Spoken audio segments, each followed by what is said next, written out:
Tiba-tiba lagi pengen cerita horor yang penakut, di skip aja. Mending kalian skip. Nanti kalian takut aku disalahkan. Skip. Ya udah, dengar aja, baik. Oke, jadi kali ini aku mau bawain kisah horor wow aku dari Kendari, Sulawesi Tenggara, namanya Bang Andi. Halo Bang Andi.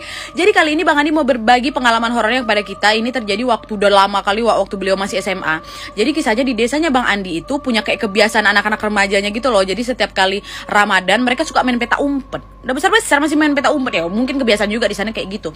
Jadi nanti mereka bakal main setelah taraweh sampai nanti menjelang sahur gitu kan. Nah, waktu itu terkumpul lah main peta umpet, yuk ayo gitu. Udah terkumpul lah 10 orang gitu kan. Nah, waktu hari itu kebetulan pula itu adalah hari ke-7 menghilangnya salah satu teman mereka. Kita kasih aja nama samarannya Nino ya, yang diduga tenggelam, dan pada saat itu jasadnya belum ditemukan.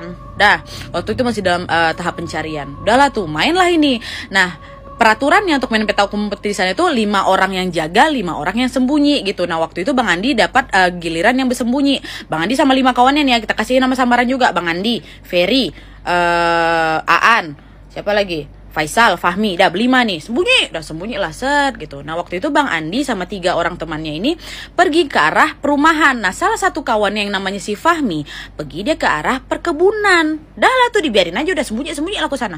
Dah, waktu udah sembunyi, tiba-tiba belum beberapa lama lawan teriak, woi berhenti dulu mainnya, keluar kalian semua, ini kenapa si Fahmi gitu kan. Ngapa nih? Waktu ditengok Fahmi kejang-kejang kejang-kejang, bukan kesurupan ya, kejang-kejang, langsung lah dibawa ke rumah sakit. Koma Fahmi langsung 3 hari si Fahmi itu koma ya kan. Terus sampai akhirnya alhamdulillah sadar lagi nih setelah hari ketiga, barulah Fahmi cerita di situ semua.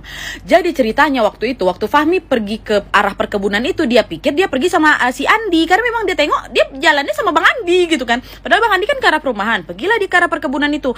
Habis itu di jalan itu dia sama Bang Andi itu sempat ya bergurau-gurau lah gitu. Sampailah dia ketemu ada pohon kapas apa tadi lupa aku. Pokoknya dia sampai di pohon kapas itu, sembunyilah di sana. Nah, waktu itu Bang Fahmi ini bagian depan pohon, Bang Andi itu di bagian belakang. Sekali Bang Fahmi bilang, "Woi, minta rokok," kata gitu. Dah dikasih nih sama Bang Andi itu dari belakang rokok, set. Taruh. "Korek mana korek?" katanya. Diam aja Bang Andi di belakang nih kan. "Korek, woi, korek," kata gitu. Diam aja juga Bang Andi. Sekali waktu, "Korek kok mana?" Dia nengok ke belakang. Sekali yang dia tengok apa? Bukan Bang Andi. Yang dia tengok adalah Nino. Mukanya udah bengkak, berair kayak gitu. Dia bilang, "Ngapa kau main gak aja aku?"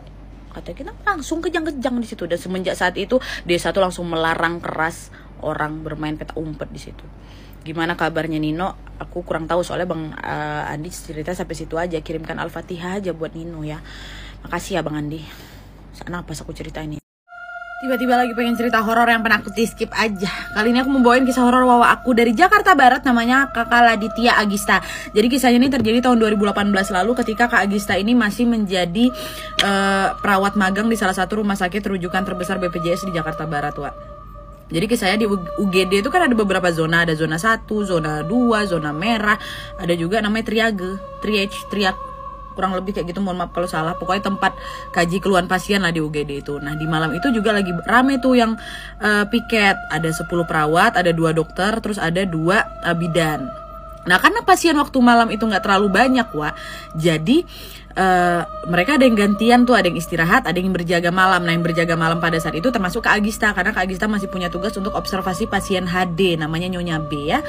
Nah, tiba-tiba di malam itu teriak nih ada dokter, "Code blue tuh kode biru untuk kode kalau ada pasien yang henti jantung." Nah, siapa yang henti jantung nih? Pasien lain, Wak, bukan Nyonya B, karena malam itu cuma ada 2 pasien, Nyonya B sama si bapak-bapak code blue. Udah lah, datang beberapa perawat langsung pompa jantung. Nah, letaknya bapak itu ada di zona merah, dan zona merah sama letaknya Nyonya B dan Kak Agista tuh nggak begitu jauh, cuma dihalangi beberapa horden aja gitu, Wak. Barulah bapak itu kan dah. Terus tiba-tiba si Nyonya B ini bilang, "Mbak, itu siapa ada bapak-bapak di triage itu berdiri di sana pegang payung hitam. Di luar hujan po," kata Nyonya B ini kan. Kak Agista tengok, nggak ada orang sama sekali. Senyum aja kan. By the way, ini aku lagi pakai ini pakai eye cream malam aku seperti biasa. Avoskin Intensive Nourishing Eye Cream, Wak. Jadi udah aku pakai 1 tahun lebih. Rekomendasi kali buat kalian yang memang punya keluhan mata panda. Ini bisa banget untuk melembabkan kulit wajah sehingga bisa menghilangkan atau mencegah timbulnya keriput, sama bisa menghilangkan mata panda juga, dan bisa menyehatkan kulit mata kita. Avoskin bisa untuk 15 tahun ke atas. Aku rekomendasikan kali buat kalian cari di Shopee, ada kok.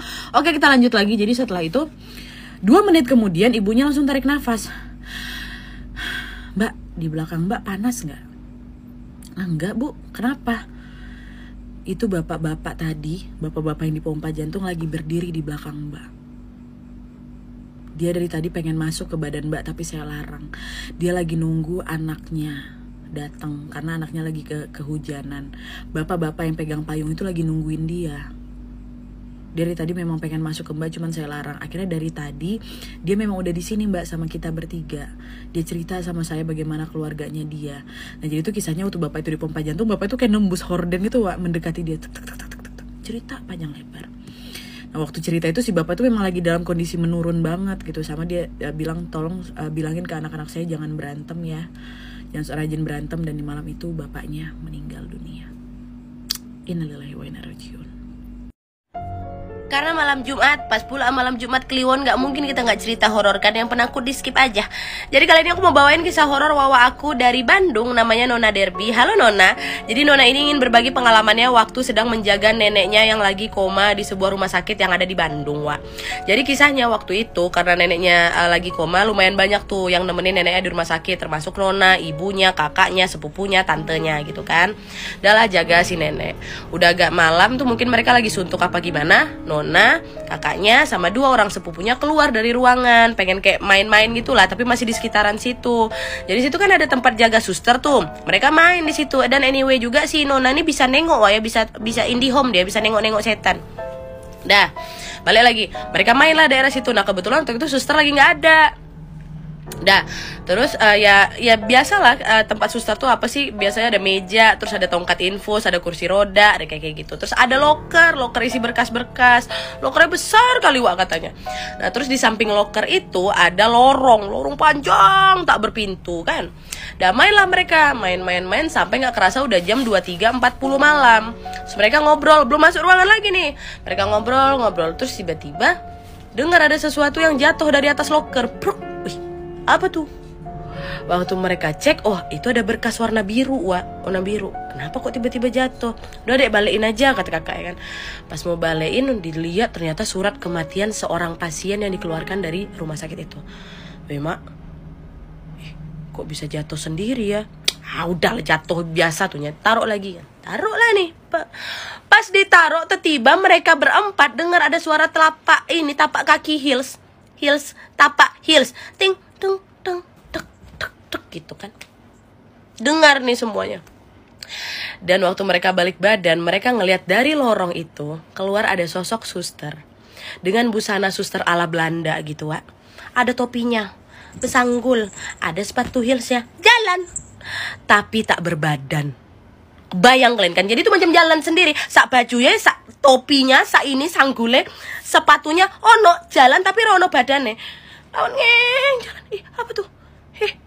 Nge-freeze empat-empatnya, Wak. Nge-freeze, gak bisa bergerak. Lewat sampai akhirnya hilang si suster itu. Baru mereka bisa terbirit masuk ke dalam ruangan. Nah itu yang anehnya. Kalau memang Nona kan indie home ya. Kalau seandainya Nona yang lagi berhalusinasi, nggak mungkin ketiga-tiganya juga nengok. Ini empat-empatnya nengok. Mereka masih ingat gimana bentuknya, warnanya, apa segala macam. Itulah terbirit langsung masuk dalam ruangan. Mungkin kena marah sama mama sama tantenya di situ. Nah itu ceritanya si Nona. Seram ya. Hati-hati yang lagi di rumah sakit. Semoga cepat sehat lah yang lagi kalian jaga. Awas sudut.